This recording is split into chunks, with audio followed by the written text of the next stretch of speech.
अस्सलाम वालेकुम दोस्तों, उम्मीद है आप सब लोग खैरियत होंगे। बात करेंगे अल-मौज मस्कत मैराथन और इसकी पहली डेट्स जो हैं वो थी 11 और 12 फरवरी 2022।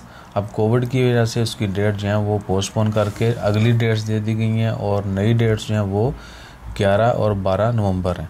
यानी अल-मौज मस्कत मैराथन जिसमें बहुत सारे लोग जो हैं पार्टिसिपेट करते हैं, बच्चे, उसके अलावा औरतें, नौजवान और मुख्तलिफ़ कैटेगरी की रनिंग होती है। 1 किलोमीटर, 2 किलोमीटर, 5 किलोमीटर और इससे ज़्यादा की, तो वो जो है पोस्टपोन कर दी गई है 11 और 12 फरवरी की बजाय 11 और 12 नवंबर को होगी। तो ये जो है ये कोविड-19 की वजह से किया गया। आजकल केसेस जो हैं बहुत ज़्यादा बढ़ रहे हैं, तो दुआ कीजिए कि एक तो अल्लाह ताला इस वबा से हम सबको बचाए।